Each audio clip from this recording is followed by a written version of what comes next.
Samurai Rabbit, the Usagi Chronicles, is an animated series on Netflix based on Stan Sakai's comic series Usagi Yojimbo. Kinda, sorta, mostly. We'll get into that. Usagi is a very well-established character. The comic started in the 80s and it has a very strong fan following, although most people, including myself, were first introduced to the character through his many appearances in the Ninja Turtles cartoons.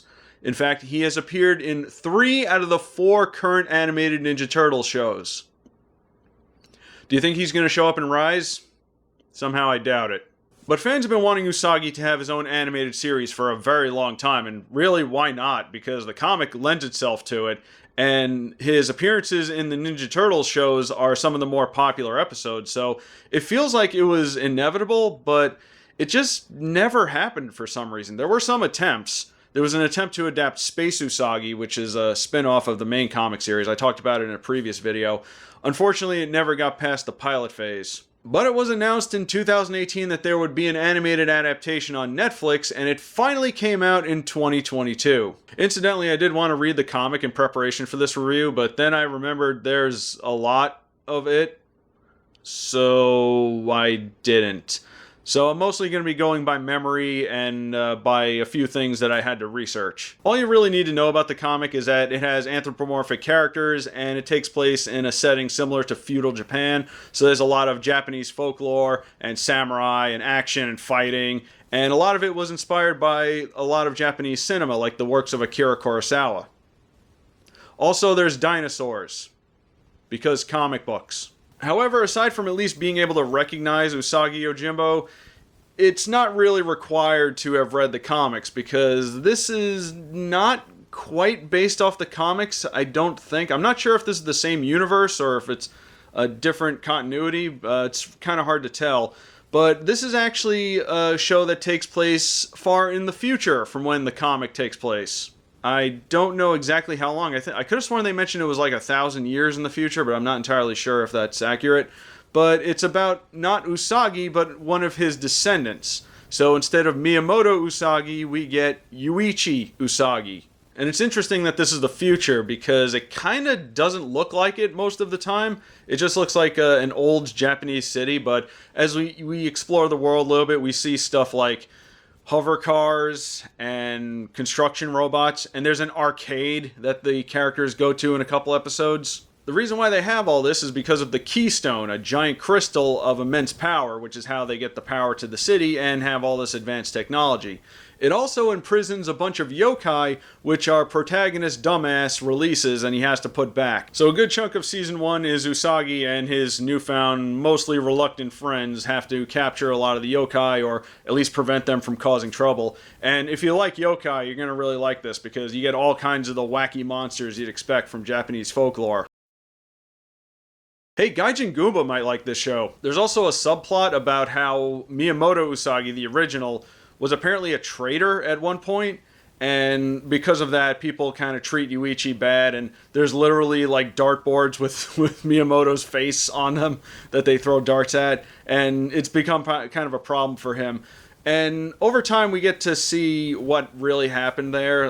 There's some flashback scenes. There's also parts whenever he returns a yokai to the crystal, he gets a little piece of memory back of what Usagi did to become a quote-unquote traitor. And it's one of those things where clearly it looks bad, but you know there's going to be a very good reason for it. Unfortunately, most of my problems with this show come from the main character, Yuichi. He's way too headstrong and arrogant, and he's already a skilled fighter. I feel like there was a huge missed opportunity here because he's basically a legacy character. He's a descendant of Miyamoto Usagi, who was a badass and beloved by fans and people within his universe. And you'd think that the whole plot of the show would be him, you know, not being sure of himself and wanting to live up to his ancestor, but not really. He's a skilled fighter. He can hold his own in a fight. He's a very skilled swordsman.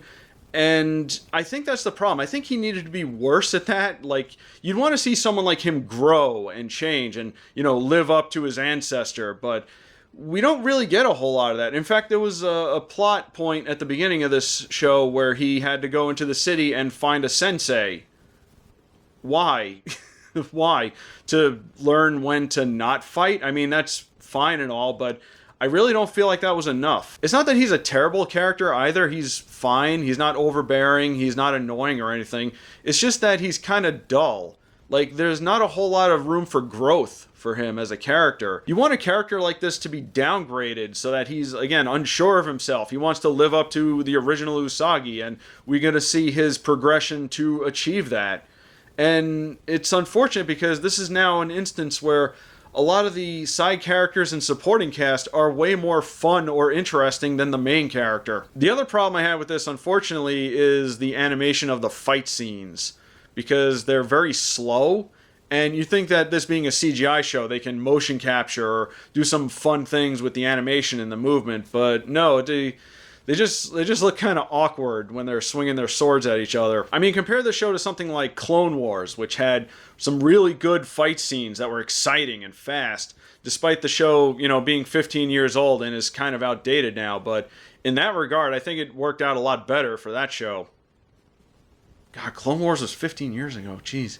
And in case you haven't figured it out by now, this show, I think, was intended for a much younger audience. This is a kid's show, which I suppose is fine. Maybe it'll get some younger viewers interested in checking out the comic, which is a good thing. But I will say one thing. When I was done with this show, I felt like something was a little off about it, and I couldn't quite put my finger on what it was. And then I realized there was, no lowbrow humor in this.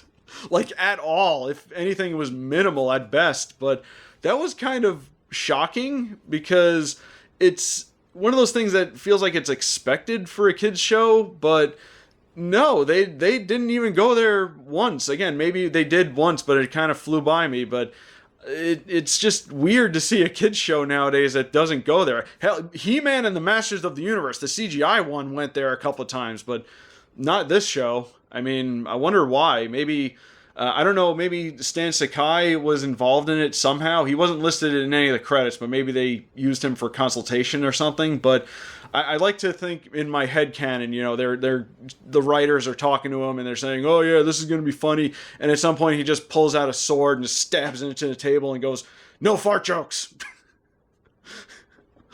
Again, that's just my headcanon. I did really like the last couple episodes, though, because without spoiling too much, it goes from yokai causing mischief in the city to invasions from straight-up eldritch nightmares from space. And that was a fun transition, and I kind of liked where this whole thing was going. Overall, it was alright. I don't have any major complaints about it. I don't regret watching it, aside from a few glaring flaws. I think it's fine. I think it's a perfectly serviceable kids show at the very least. See, the thing is, longtime fans of the character in the comic, including myself, have just been wanting a direct adaptation of the comic, and it seems like something that should have happened many times, but it just never did. I mean, there's been attempts, of course. Like I said, there was the pilot for Space Usagi, but that never happened. The best we ever got was a couple episodes of the 2003 Ninja Turtles series where we went to Usagi's world for at least a couple episodes. Those episodes are great, by the way. If you've not seen them, check them out. Now we have this show, and honestly, it kind of feels like a monkey's paw situation where it's like, oh yeah, you'll get the show you want, but it's going to be like this. And then the monkey finger goes down. And it's just not exactly what we were hoping for. And given the current status of Netflix and its animation, I don't even know if this show has a future. For those of you who haven't been following the news, not long before I filmed this, Netflix was involved in some controversy where they raised the prices of their streaming service, which caused a lot of people to drop their subscription. And then they ended up cutting a lot of funding to their animation projects, which caused a lot of stuff that was in development to get canceled. One of the things was an adaptation of another beloved comic, Bone, which I've never read myself, but I always remember seeing it at the comic shop and stuff, and I know it has a lot of fans, and I was genuinely interested in checking out an animated series based on it, but unfortunately, I guess that's not going to happen. And I haven't heard anything about a second season of this show, so it's not likely we're going to get a continuation of this, which is unfortunate because they did set up for a second season, and obviously that's not going to go anywhere. And you guys know how much I hate that, but it's very unfortunate. I don't know what is currently going on with Netflix. I know we're going to get more of both He-Man shows. I know we're going to get more Cuphead. I think they're still working on Big Mouth and Boss Baby, the animated series, for those of you who care about those, but the future of animation in Netflix seems to be kind of up in the air right now, and it's very unfortunate. So I guess we'll just have to wait and see what happens with this show. So Samurai Rabbit, the Usagi Chronicles, is not the best show ever, but it's not the worst. It's kind of middle of the road. You know, you can do a lot worse, but you can also do a lot better. But that's all I got for Samurai Rabbit, the Usagi Chronicles. Leave a comment below and let me know what you thought of it. My name is Rob, and have a wonderful day.